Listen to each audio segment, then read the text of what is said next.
다 같이 일어나셔서 찬양 드리면서 예배를 시작합니다.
남자가 그 부모를 떠나 그의 아내와 하여 둘이 한 몸을 이룰지로다.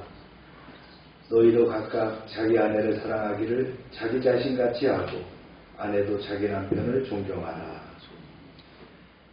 사랑과 자비가 풍성하신 하나님 아버지, 부부의 주일을 맞아 우리 모두를 주님의 전에 불러 모아 주심을 감사드립니다. 아멘.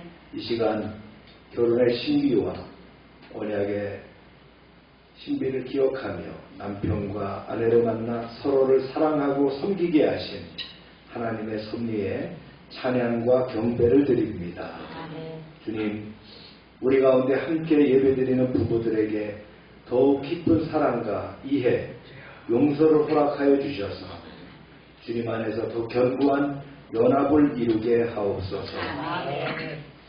서로의 손을 꼭 잡고 주님께서 인도하시는 믿음의 길을 동행하며 가정 안에 화평과 기쁨이 넘치게 하여 주시옵소서. 아멘.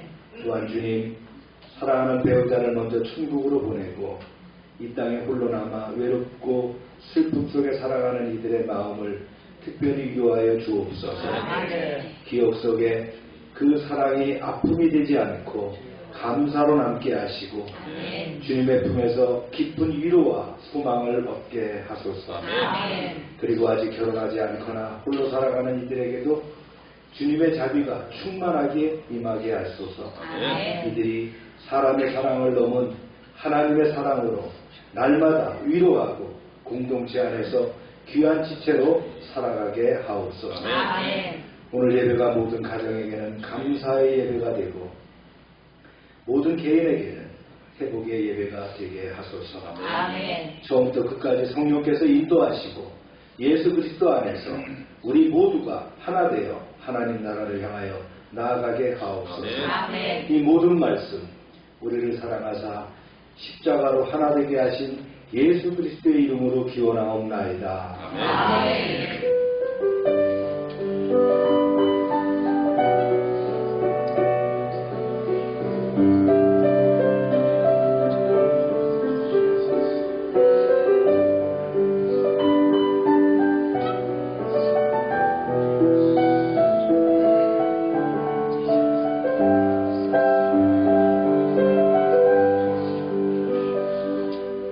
전능하사 천지를 만드신 하나님 아버지를 내가 믿사오며 그 아들 우리 주 예수 그리스도를 믿사오니 이는 성령으로 잉태하사 동정녀 마리아가 나시고 본디오 빌라도에게 고난을 받으사 십자가에 못 박혀 죽으시고 장사한 지 사흘 만에 죽은 자 가운데서 다시 살아나시며 하늘에 오르사 전능하신 하나님 우편에 앉아 계시다가 저리로서 산자와 죽은 자를 심판하러 오시리라. 성령을 믿사오며 거룩한 공의와 성도와 서로 교통하는 것과 죄를 사하신 것과 몸이 다시 사는 것과 영원히 사는 것을 믿사옵나이다. 아멘. 자리에 앉으시기 바랍니다.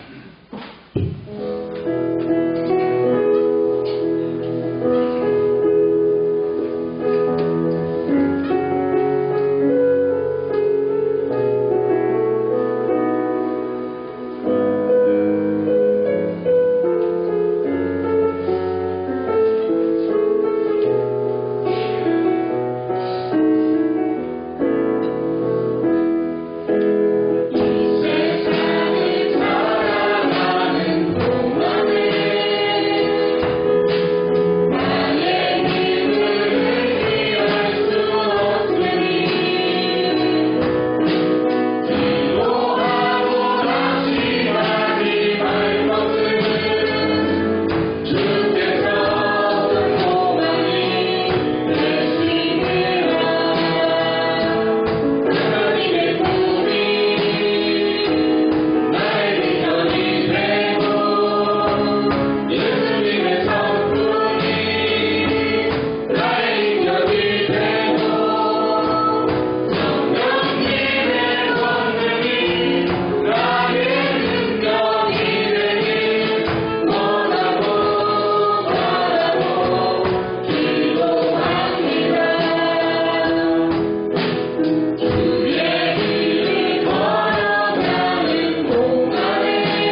마지막 주일이죠.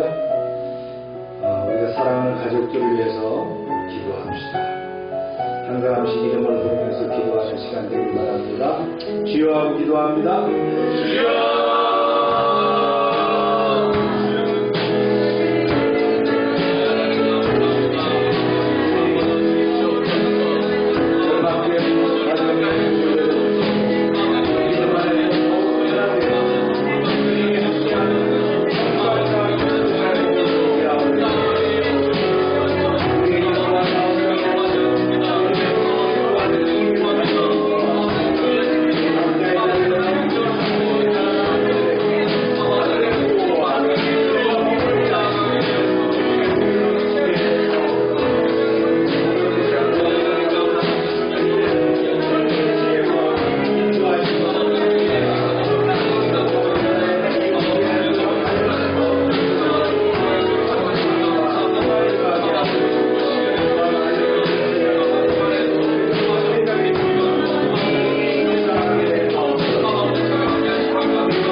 하나님 아버지, 흐르는 시간의 끝자락마다 당신의 손길이 머물고 계절의 전환 속에도 주의 숨결이 흐르는 이 세상 속에서 오늘도 변함없이 예배의 자리에 저희를 불러주셔서 감사를 드립니다. 저희는 지금 5월의 끝자리에 서 있습니다. 나무가 무성해지고 한낮의 햇살은 초여름이 왔음을 느끼며 이렇게 모든 만물은 또 한 시절을 건너가고 있습니다. 자연은 이렇게 변화해 가는데 우리는 여전히 어제의 그늘을 벗어나지 못하고 마음은 조급하고 말은 가벼우며 길 또한 어제와 같지 않으며 회개는 지연되고 있음을 고백합니다. 주여, 흙에서 나고 흙으로 돌아갈 수 없는 인생의 유한함 속에 영원한 주의 은혜를 잊지 않게 하시고 헛된 자랑과 허세를 뚫기보다 말씀 앞에서 겸손하게 무릎을 꿇는 지혜를 배우길 원합니다. 하나님, 우리 열방교회를 위해 기도합니다. 말씀과 기도로 단단히 서게 하시며 시대 유행보다 진리를 붙들게 하시며 세상의 조롱과 유혹 앞에서 침묵하지 말게 하시고 사랑 안에 진리를 외면하지 않는 교회가 되게 하옵소서. 사랑의 하나님, 이 나라를 긍휼히 여겨주세요. 세대 간의 갈등과 가치 간의 혼란, 끊이지 않는 혐오와 조롱, 무질서한 자유와 무관심한 책임 속에서 한국교회는 그리스도의 빛을 다시 회복하게 하시고 곧 다가올 이 나라의 지도자 선거 앞에 이 땅을 정의와 공의로 이끌 지도자가 세워지게 해주세요. 아멘. 지도자에게는 겸손과 지혜를, 국민에게는 인내와 성숙을 허락하여 소란한 시대 속에서도 하나님 나라를 향한 지도가 멈추지 않게 해주세요. 아멘. 가정과 일터, 병상과 고독한 자리에서도 하나님의 손길이 머물러 있기를 간구합니다. 상한 마음을 고치시고 지친 육신은 회복하길 하시며 방황하는 발걸음을 말씀으로 되돌려 주소서. 아멘. 오늘 이 자리에 선포되는 말씀을 통하여 영혼이 깨어나게 하시고 아멘. 눈물 흘릴 줄 아는 믿음을 회복하게 하시며 아멘. 회개의 눈물 위에 순종의 열매가 맺히게 하옵소서. 아멘. 하루가 다르고 세상이 급변해도 주의 말씀은 영원하며 주의 진리는 대대로 이어질 줄 믿사오니 이 예배를 통하여 저희의 마음과 삶이 그 영원 위에 다시 세워지게 하옵소서. 아멘. 예수 그리스도의 이름으로 기도드립니다. 아멘.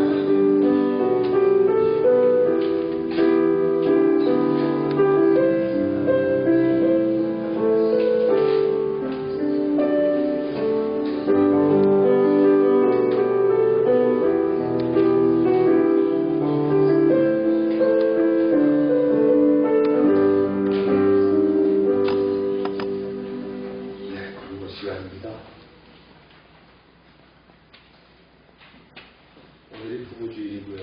이제 가정예배는 끝나죠. 본격적인 여름이 시작됩니다.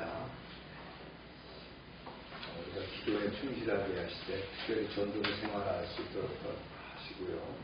매일 큐티 생명의 삶 이어가게 하시고요. 오늘 애차는 연극과 수관입니다. 라이즈 오브 베프티스트 6월달에 시작합니다. 6월 1일부터 13일까지 진행되는데 토요일은 제외되고요. 저녁 7시 30분부터 온라인으로 카톡과 밴드에 게시하도록 하겠습니다. 가족 단위로 진행해 주시고요. 열방지역아동센터 프로그램들 진행합니다. 5월 선교주일입니다. 석정훈 교수님 네 분이 국제고급 코칭 3월 31일부터 5월 3일까지 33일간 5개국 6개 도시를 순회하면서 사역을 마치시고 오셨는데 오늘 우리 예배 참석하셨는데 환영합니다. 수고하셨고요. 박수해 주세요. 70 후반이신데 저렇게 다니신다는 게 참 대단하시죠. 건강하게 잘 다녀가서 너무나 감사하고요. 또 한국에서도 사역이 계속 이어지길 축복합니다. 읽겠습니다. 시작. 모든 것이 하나님의 선을 이루는다. 말씀을 읽습니다. 시작. 여호와의 사자가 떨기나무 가운데로부터 나오는 불꽃 안에서 그에게 나타나시니라. 그가 보니 떨기나무에 불이 붙었으나 그 떨기나무가 사라지지 아니하는지라. 여호와께서 그가 보려고 돌이켜 오는 것을 보신지라. 하나님이 떨기나무 가운데서 그를 불러 이르시되 오세야 오세야 하시되 그가 이르되 내가 여기 있나이다. 하나님이 이르시되 이리로 가까이 오지 말라. 내가 선 곳은 거룩한 땅이니 내 발에서 신을 벗으라. 하나님 오늘 말씀을 주셨습니다. 이 말씀 가운데서도 성령의 능력과 기름 부음이 충만케 하여 주시옵소서. 저희가 말씀에 집중할 때에 하나님이 저에게 주시는 그 메시지를 분명하게 깨닫고 저희의 삶의 정황 가운데서 쓰이게 하시며 인도함이 있게 하여 주시옵소서. 아멘. 예수님의 이름으로 기도합니다. 아멘.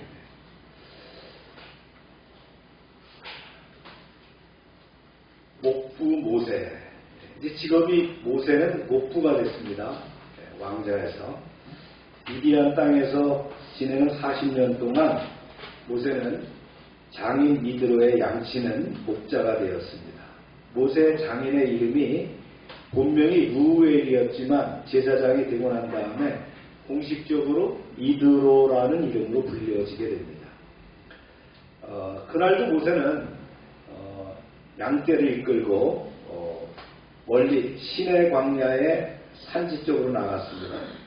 평평한 광야보다 산빛 아래 풀이 많기 때문이죠. 그래서 호렙산 아래 산빛달까지 나가서 양떼에게 풀을 뜯게 합니다. 호렙산은 시내 광야의 산악지대에 있는 해발 2290m의 산입니다. 높은 산이죠. 이 산을 다른 이름으로는 신의 산이라고도 불린다. 한번 볼까요? 시작. 모세가 그의 다닌 미디안 제사장 이스로 양떼를 치더니 그 떼를 광야 서쪽으로 인도하여 하나님의 산 호렙에 이르되. 모세는 호렙산 주변을 중심으로 40년 동안 양을 먹였습니다. 예전처럼 모세는 그리로 가서 양들이 먹을 만한 풀을 찾았습니다. 그때 모세 눈길을 사로잡는 것이 있었어요. 바로 이것이었습니다. 여호와의 사자가 떨기나무 가운데로부터 나오는 불꽃 안에서 그에게 나타나시니라. 그가 보니 떨기나무에 불이 붙었으나 그 떨기나무가 사라지지 아니하는지라.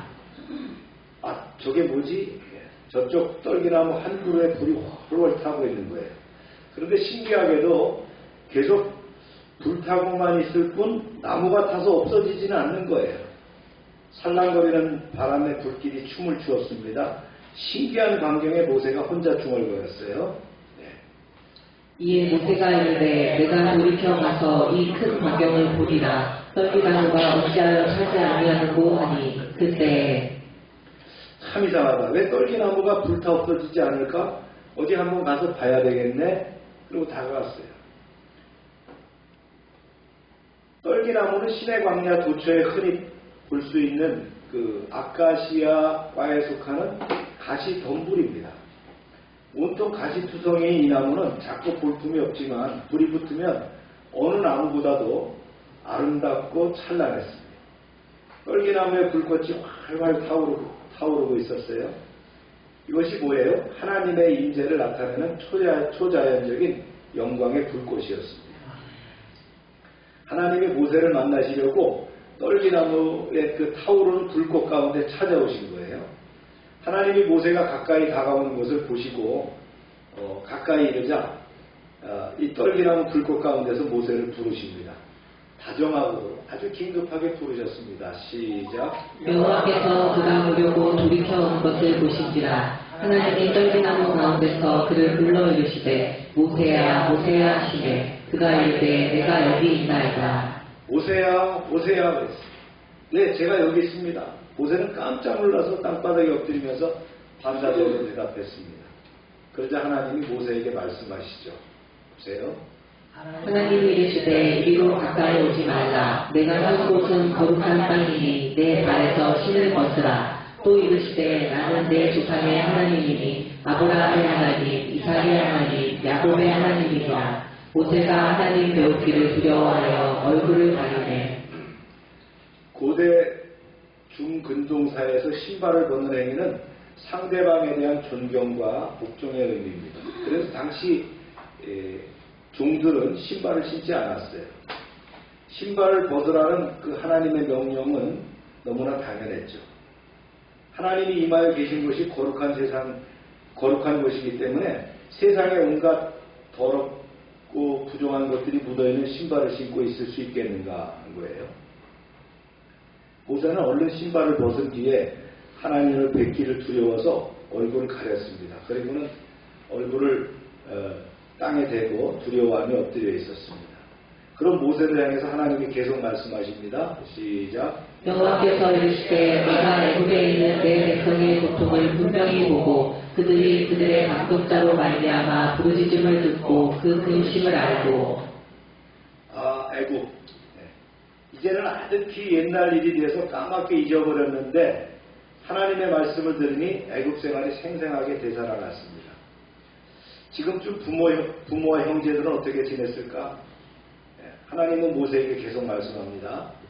내가 내려가서 그들을 애굽인의 손에서 건져내고 그들을 그 땅에서 인도하여 아름답고 광대한 땅, 젖과 꿀이 흐르는 땅, 곧 가나안 족속, 헷 족속, 아모리 족속, 브리스 족속, 하비 족속, 여부스 족속의 지방에 데려가려 하노라.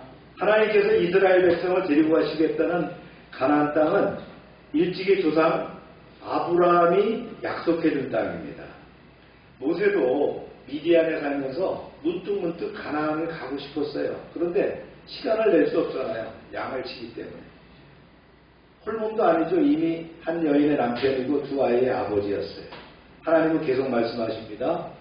이제 가라. 이스라엘 자손의 부르짖음이 내게 가라고 애굽 사람이 그들을 괴롭히는 학대도 내가 보았으니 이제 내가 너를 바로에게 보내어 너에게 내 백성 이스라엘 자손을 애굽에서 인도하여 내게 하리라. 위대한 출애굽의 사명입니다. 이때로부터 640년 전 창세기 15장 13절 16절에 나오는 아브라함과 하나님이 맺은 언약이 있죠. 뭐라고 한다고요? 무슨 언약? 따라합시다. 헷불 언약. 잊어버리지 마세요. 헷불 언약입니다. 그건 뭐예요? 하나님께서 바치려고 드려진 그 고기를 이렇게 벌려놨어요. 고기를 이렇게 각을 떠갖고 벌려놨는데 하나님께서 햇불로 이렇게 쫙 지나가시면서 약속을 하셨어요. 햇불 언약의 뜻은 뭐예요? 지키지 않으면 너도 이렇게 쪼개진다는 거예요. 그 뒤에 야곱 가족이 애굽으로 내려간 후에 모세가 호렙산 기슭에서 출애굽의 사명을 받기까지가 몇 년이 지났다? 이제 430년. 이렇게 약속을 할 때는 이미 몇 년? 680년이 지나간 그런 때였다. 640년 전에 있었던 일이다. 그러니까 평소에 장인의 양떼를 치던 중에 갑작스럽게 출애굽의 사명을 받게 된 모세는 당황해서 이제 두려운 목소리로 하나님께 아뢰입니다. 이렇게 아뢰죠. 시작. 모세가 하나님께 아뢰되 내가 누구이기에 바로에게 가며 이스라엘 자손을 애굽에서 인도하여 내리까. 하나님이 이르시되 내가 반드시 너와 함께 있으리라. 내가 그 백성을 애굽에서 인도하여 낸 후에 너희가 이 산에서 하나님을 섬기리니 이것이 내가 너를 보낸 증거이다. 오 하나님, 하지만 저는 감당할 수 없습니다. 저 같은 것이 감히 어떻게 바로의 손에서 이스라엘 백성을 건져낼 수 있겠습니까? 제게 의심이 있어서 그들을 애굽 땅에서 이끌어낼 수 있겠습니까? 저는 할 수 없습니다. 아니다 모세야, 너는 능히 할 수 있다. 내가 너와 함께 하겠노라. 너는 내 백성을 애굽 땅에서 이끌어내라. 그 뒤 이 산에서 내게 예배를 드리게 될 것이니라. 이렇게 말씀하셨어요. 이게 바로 뭐예요? 햇불 언약에 대한 컨펌, 확인하실 것이다. 우리가 잘 아는 이야기죠? 이 말씀을 한번 정리 요약을 한번 해볼까요? 이 출애굽기 3장은 모세가 장인의 양을 치다가 하나님의 부르심을 받는 사건을 기록합니다. 40년 전에 왕궁에서 쫓겨났죠. 특권을 버리고 도망자 신세가 되었어요. 이제는 미디안 광야에서 목자로 40년을 살았다. 목부로 40년을 산 거예요. 하나님의 부르심은 그의 일상 속에서 이 호렙산에서 시작된 거예요.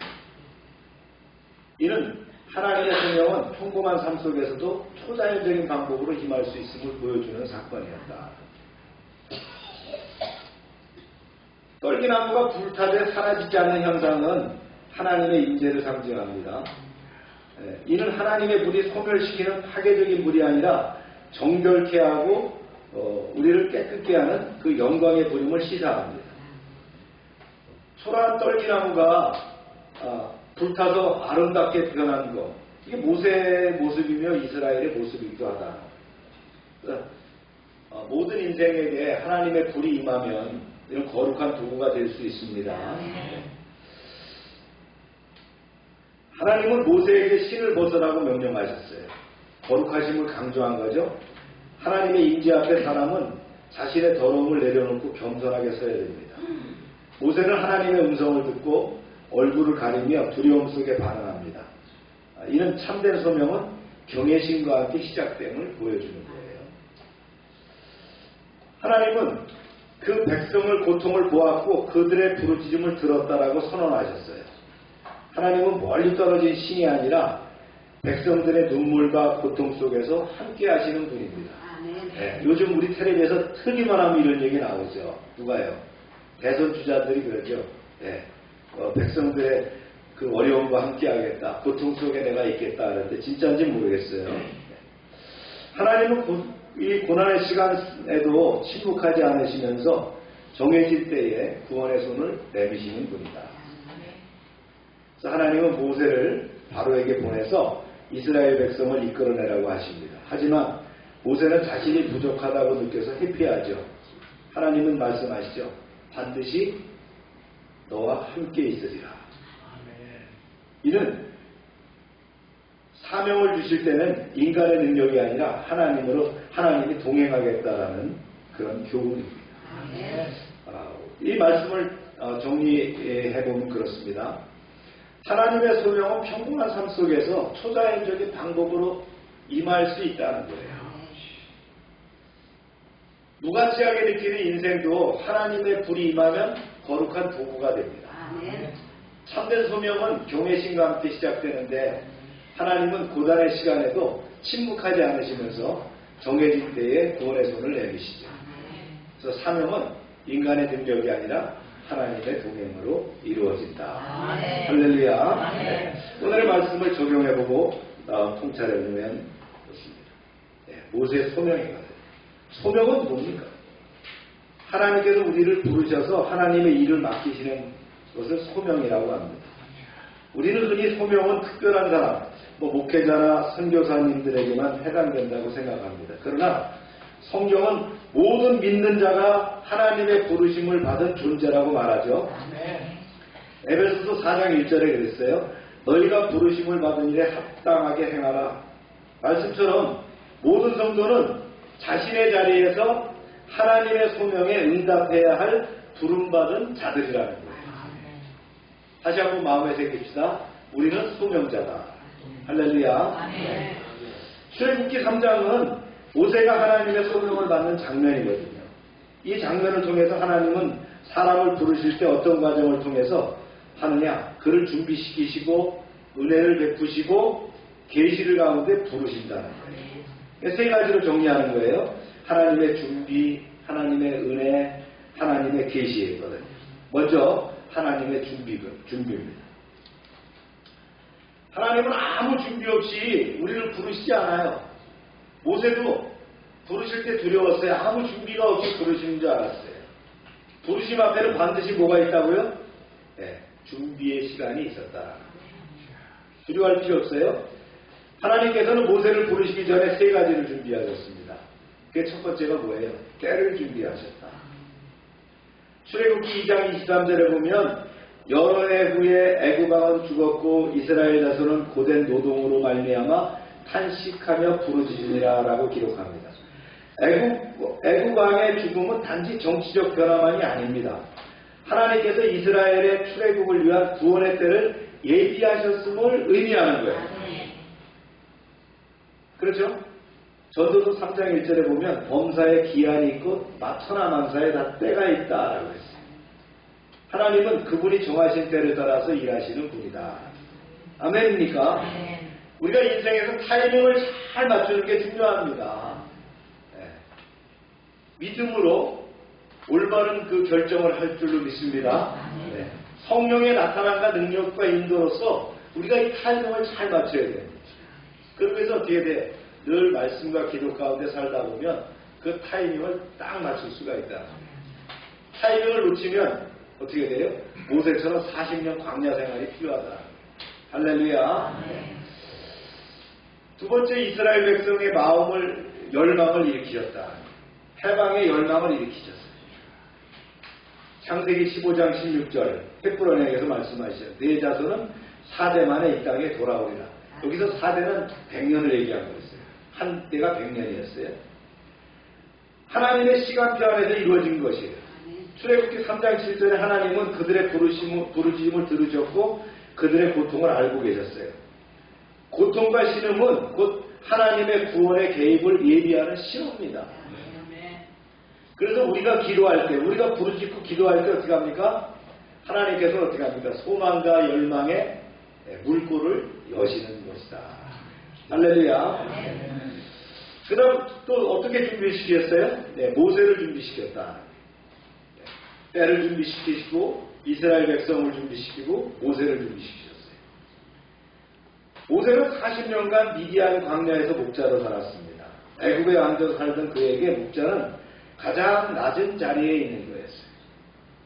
그러나 하나님은 자신만만한 자가 아니라 주님만을 의지하는 자. 어떤 자를 쓴다고요? 주신만만한 자를 쓴다. 할렐루야. 네. 자신만만한 게 다 끝나는 게 아니에요. 뭐가 만만해야 돼요? 우리는 주신만만하다. 주를 믿는 그 믿음이 만만해야 된다. 만만하다는 건 차고 넘쳐야 된다는 거예요.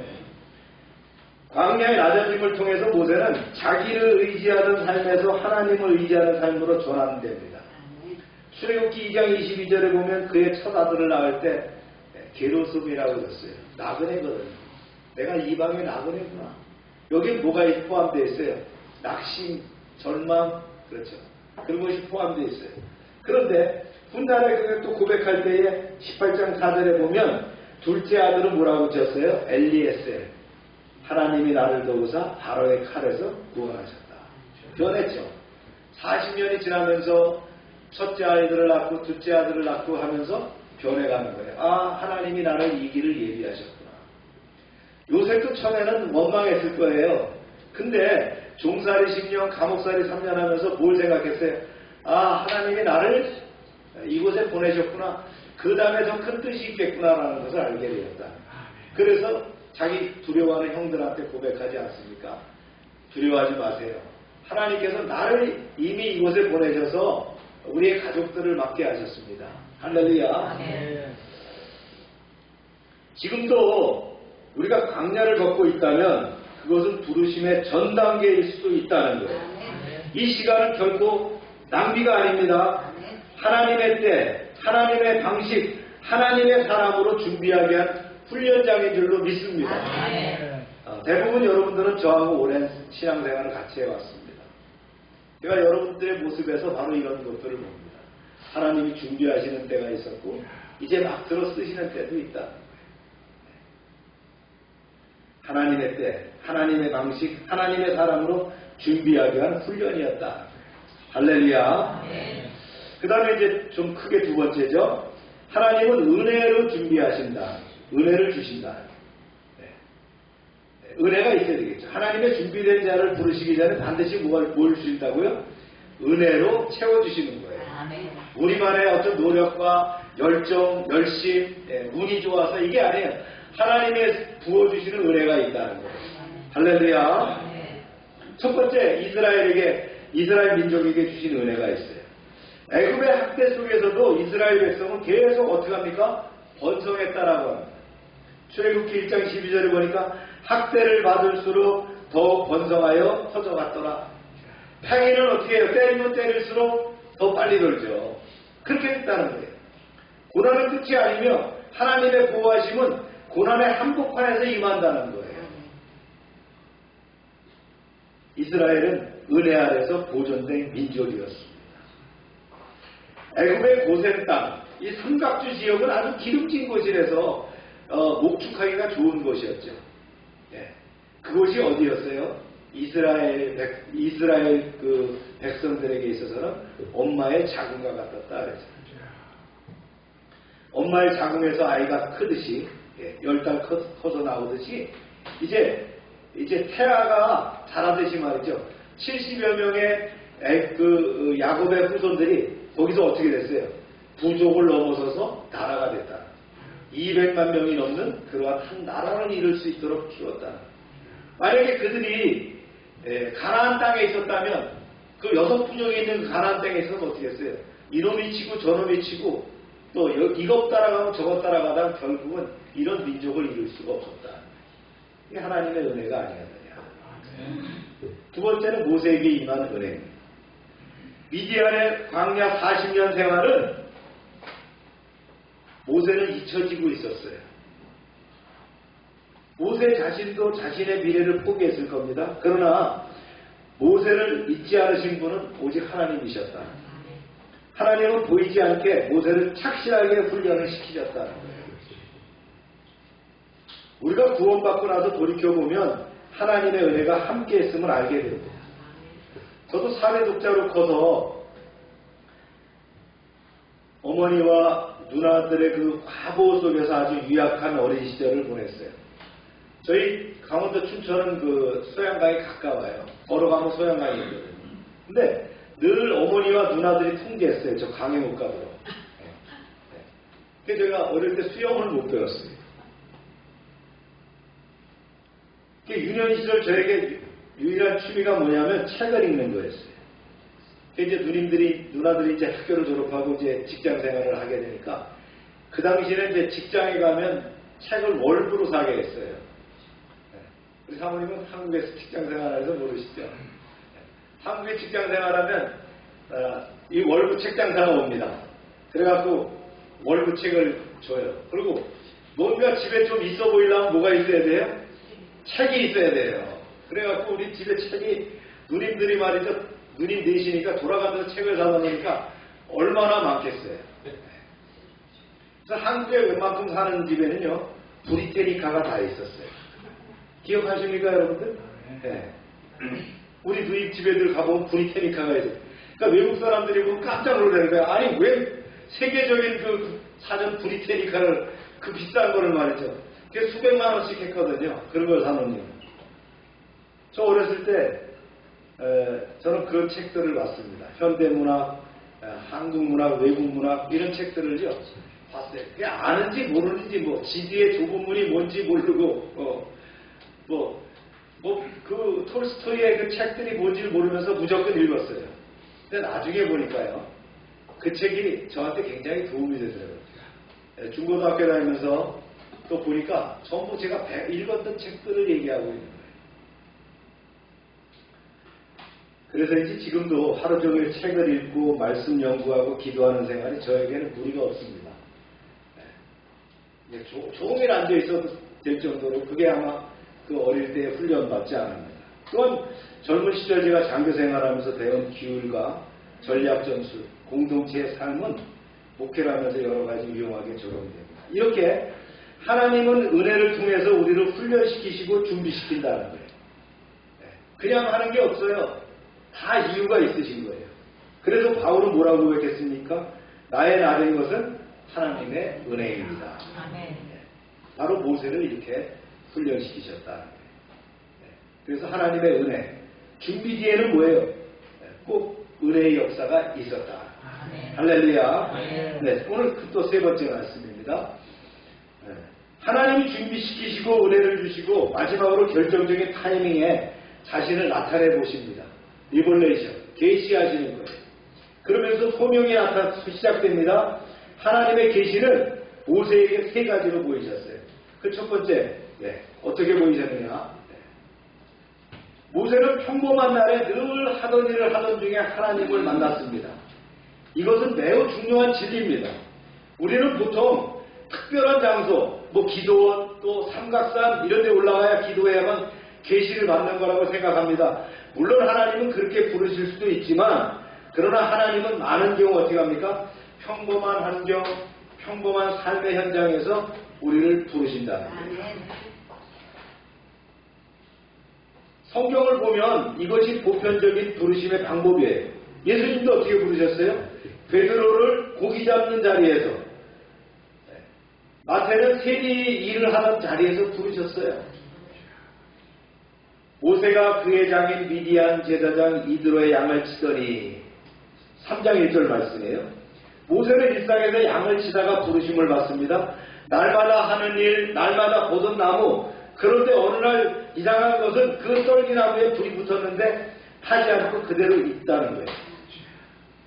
이렇게 하나님은 어느 날 일상의 한복판에서 부르시고 다가옵니다.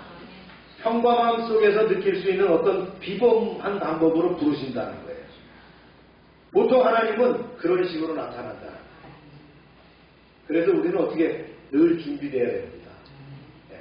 혹시 오늘 이 자리에서 주님 부르실까? 주기철 목사님 노래도 그런 게 있죠. 원하늘 한 구름만 봐도 내 주님 오실까? 그렇죠? 늘 우리는 일상 가운데서 주님이 나를 부르시지 않는가 기다려야 될 줄로 믿습니다. 어느 때인가는 오세야 부르듯이 경미하라고 부르시는 하나님이 계신 줄로 믿습니다. 두 번째는 계시는 개인적이고 반복적으로 나타나더라. 항상 보던 떨기나무인데 불이 타지도 않았어요. 그때 그 가운데서 하나님의 음성이 들렸어요. 모세야, 모세야, 한 번 부르셨으면 잘못 들은 줄 알았을 텐데 반복적으로 들려왔다는 거예요. 사무엘 3장에도 보니까 어떻게 해요? 사무엘을 부르실 때 사무엘아 부르시니까 대제사장한테 쫓아가죠. 저 부르셨습니까? 아니요. 그러니까 또 갔어요. 또 사무엘아 그래 또 가니까 무슨 봉창 두드리는 소리 하냐 그랬잖아요. 근데 세 번째 부를 때 이제 하나님이 너를 부르시는가 보다. 그건 대답하게 됐다는 거예요. 하나님은 우리를 이렇게 부르시는 줄로 믿습니다. 여러분 주님의 부르심에 귀를 기울이세요. 늘 우리를 부르시고요. 주님께서 말씀하고 계십니다. 그러니까 기도가 끝난 다음에도 늘 주님이 뭐라고 말씀하시나 들어봐야 돼요. 주님 이거 주세요 저거 주세요 해주시고 그냥 불이 나게 가면 어떻게 해요? 주님 뭐 말하려고 했는데 들을 사람이 없잖아요. 그죠? 그 다음에 이것은 거룩을 요구하시는 계시였다. 특별히 떨기나무를 택하셔서 이 떨기나무라는 게 보잘것없는 나무거든요. 그 가운데 불로 나타나시는 이유가 뭐냐는 거예요. 그 불은 거룩한 하나님의 임재거든요. 이 떨기나무는 뭐예요? 그리 이스라엘의 민족의 상징이고 모세의 상징이었습니다. 이스라엘 민족이 바로 떨기나무와 같은 가시 덤불 수준밖에 안 됐고요. 모세가 바로 그런 수준이었다는 거예요. 그런 가운데 하나님이 임하셨던 거죠. 모세는 이 떨기나무에서 자기와 그 민족의 자화상을 발견했을지도 모릅니다. 저런 흔한 나무에서도 하나님이 쓰시는구나. 3장 5절에 하나님 말씀하시죠. 신발을 벗어라. 이 거룩함을 요구하는 계시입니다. 신발을 벗지 않고 집에 들어가는 서양 사람들은 이해가 잘 안 될지 모르지만 우리는 늘 어떻게 합니까? 밖에 나갔다 하면 신발을 벗고 들어가잖아요. 그래서 거룩하신 하나님을 만나고자 하는 모든 사람에게 하나님은 거룩을 요구하신다는 거예요. 하나님은 모세를 쓰시기 위해서 자신을 계시하시면서 그에게 첫 번째 요구로 하신 것이 뭐예요? 거룩입니다. 지금도 하나님은 그 백성을 쓰시고자 하실 때 동일하게 자신을 계시하는 방법으로 거룩하게 하심을 요구하십니다. 그래서 뭐라고 말씀하셨어요? 네. 하나님이 그들의 고통소리를 들으시고 아브라함과 이삭과 야곱에게 있고요. 이건 나중에 말씀할까요? 네. 됐어요? 제가 이렇게 나누죠.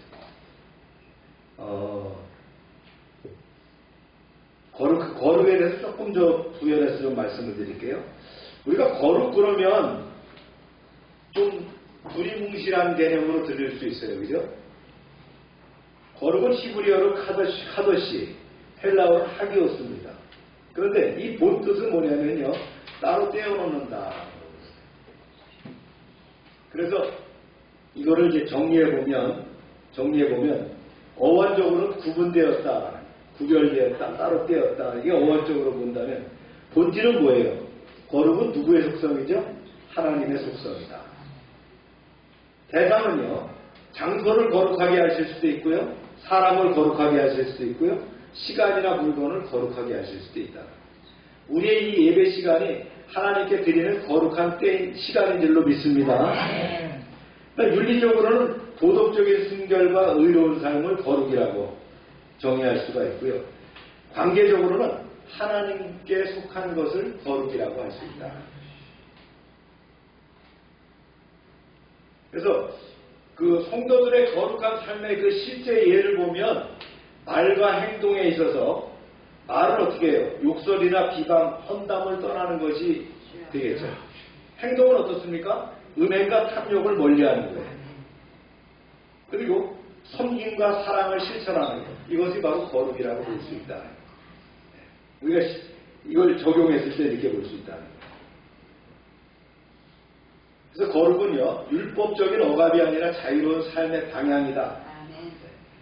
잘못 거룩을 이해하면 거룩하기 위해서 율법적인 삶을 살아야 되니까 이건 하지 말아야 되고 이거는 해야 되고 하는 그런 억압된 걸로 생각할 수 있는데, 바울은 얘기했죠. 진리를 알지니 진리가 너희를 자유케 하리라. 성령의 기름 부음이 있게 되면 자유함이 있다는 거예요. 할렐루야. 세상 속에서 구별된 가치관으로 사는 용기라는 거예요. 세상 따라가지 않는 거예요. 그다음에 거룩은 외적인 형식이 아니라 성령 안에서 일하는 내면의 변화다. 그러니까 겉만 바뀌는 것이 아니라 내면의 변화가 일어나는 것이 거룩이다. 거룩은 하나님과의 친밀한 관계에서 살아나게 됩니다. 성숙하게 됩니다. 할렐루야. 이걸 정리하면 이렇습니다. 거룩은 단지 도덕적인 완벽함이 아니에요. 하나님께 속한 존재로서 살아가는 삶의 정체성이 거룩입니다. 그래서 하나님은 우리를 거룩하게 하셨고 이제는 거룩하게 살아가도록 우리를 부르신다. 거룩을 좀 더 이해하시기 바랍니다. 그래서 주님 뭐라고 그랬어요? 시작. 내가 거룩하니 너희도 거룩하라. 네, 이렇게 당당하게 우리에게 요구하셨다. 하나님은 자신을 나타내시고 어떤 사람을 부르실 때 항상 요구하는 것이 거룩입니다. 그래서 내가 선 곳은 거룩한 땅이니 이 땅이 귀해서가 아니에요. 하나님을 만난 땅이기 때문입니다. 네. 거룩하신 하나님이 나타나셔서 거룩을 요구하실 때 뭐라고 그랬어요? 모세는 주여 내가 여기 있나이다 라고 응답했습니다. 바로 이 순간 모세를 쓰시는 사역이 시작됩니다. 소명이 시작됩니다. 역사가 달라지고 출애굽의 무대가 열리게 되는 거예요. 이 말씀을 좀 내드릴까요? 하나님은 먼저 어떻게 합니까? 준비시키시고 은혜를 주시고 때가 되었을 때 자신을 나타내셨어요. 그리고 소명은 그 계시로부터 시작됩니다. 내가 이제 너를 바로에게 보내어 너에게 내 백성 이스라엘 자손을 애굽에서 인도하여 내리라. 이렇게 소명을 주십니다. 이 소명은 뭡니까? 하나님이 우리의 인생에 개입하시고 우리를 통해서 그분의 일을 이루시고자 하는 초청입니다. 모세는 내가 누구에게 가릴까라고 묻지만 하나님 뭐라고 말씀하셨어요? 내가 반드시 너와 함께 있으리라. 이렇게 응답하십니다. 혹시 지금 광야의 한복판에 있다고 느끼십니까? 기억하십시오. 하나님은 그 광야를 훈련장으로 삼으시고 거기에서부터 새로운 사명의 길로 부르실 줄로 믿습니다. 하나님의 소명은 거룩한 두려움 속에서 시작되지만 하나님의 임재와 함께 가는 길이라는 것을 여러분 확신하시길 바랍니다. 네. 우리 나눔과 묵상을 한번 읽어보겠습니다. 시작. 부르심에 응답한 모세처럼 나의 일상 속에 들려오는 하나님의 부르심은 어떤 모습으로 나타나고 있습니까? 나의 삶에서 하나님께서 벗기기를 원하시는 신발은 무엇입니까? 지금 나에게 맡기신 사명은 무엇이며 나는 그 사명을 어떻게 감당하고 있습니까? 네, 말씀과 함께 우리 잠깐 기도하겠습니다. 기도합시다.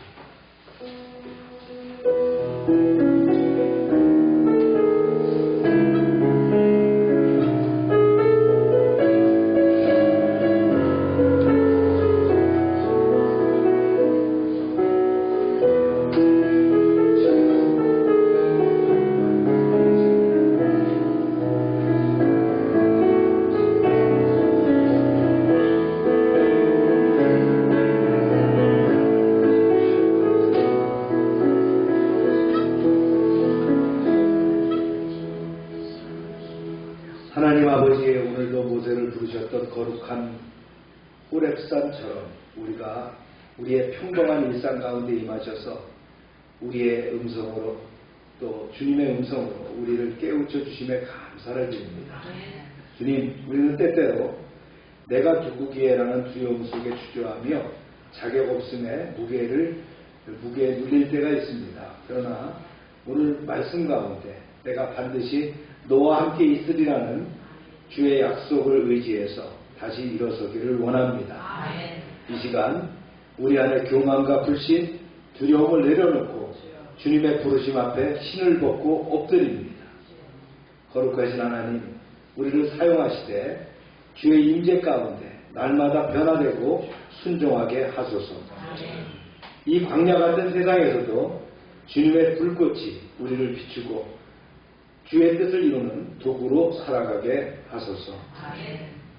가정의 달 5월 한 달도 합력하여 선을 이루게 하심을 감사드립니다. 마지막 한 주도 부부가 서로 사랑으로 하나 되는 충만한 은혜를 누리게 하옵소서. 예수님의 이름으로 기도합니다. 다 같이 일어나셔서 438장 찬양하기 기도록 하겠습니다.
하나님 이 시간 치료를 위해서 기도합니다. 우리의 약한 심령, 병든 몸을 주님께 맡깁니다. 주님 피 묻은 손으로 안수하실 때 치유의 강선을 바라시며 모든 질병이 떠나가고 회복될 줄로 믿습니다. 아멘. 모든 질병은 다 떠나가라.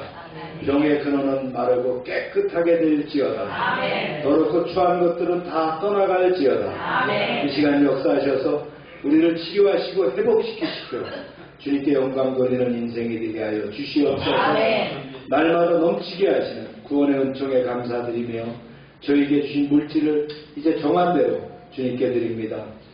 저희가 헌금을 드릴 때 나의 소중한 것을 드리는 믿음을 가지게 하시고 아멘. 기쁨으로 드림으로 풍성함이 넘치게 하여 주시옵소서. 아멘. 말씀대로 11조를 드리며 감사의 예물을 드리며 선교 예물을 드리며 약정된 예물을 드릴 때 30배, 60배, 100배로 넘치게 하여 주시옵소서. 아멘. 이제 하나님 하늘문을 열어 복을 쌓을 것이 없도록 채워주시며 황충을 금하여 주시고 과실이 기한 전에 떨어지지 않게 하시며 주님의 보호가 우리의 삶 가운데 드러나게 하여 주시옵소서. 아멘. 하나님의 말씀대로 살아가는 하나님의 백성을 축복하사 모든 민족 위에 뛰어나게 하여 주시옵소서. 아멘. 우리가 말씀대로 순종하면 모든 복이 우리에게 그대로 미칠 줄로 믿습니다. 아멘. 성읍에서도 복을 받고 들에서도 복을 받으며 몸의 소생과 토지의 소산과 짐승의 새끼와 우양의 새끼가 복을 받으며 광주리와 떡반죽 그릇이 복을 받으며 들어와도 복을 받고 나가도 복을 받을 것이며 대적이 일어나 치료할지라도 한 길로 왔지만 7길로 피해 달아나게 하여 주시옵소서. 아멘. 하나님께서 우리를 위하여 하늘의 아름다운 보고를 열어사 우리의 땅에 때를 따라 비가 내리게 하시고 우리의 손으로 하는 모든 일에 복을 주셔서 많은 사람들에게 나누며 베풀게 하시고 머리가 되고 꼬리가 되지 않게 하시며 위에만 있게 하시고 아래에 있지 않게 하여 주시옵소서. 아멘. 저희가 드린 이 물질 하나님이란 데 귀하게 쓰임받게 하시고 쓰여온 곳마다 영광과 역사하심이 나타나게 하여 주시옵소서. 아멘. 이제는 우리의 죄를 위하여 십자가에서 피 흘리신 예수 그리스도의 은혜와 우리를 창조하시고 섭리하시고 주장하시는 하나님 아버지의 사랑하심과 늘 함께하시며 인도하시는 성령님의 교통하심이 이제로부터 영원토록 함께하시기를 축원하옵나이다. 아멘.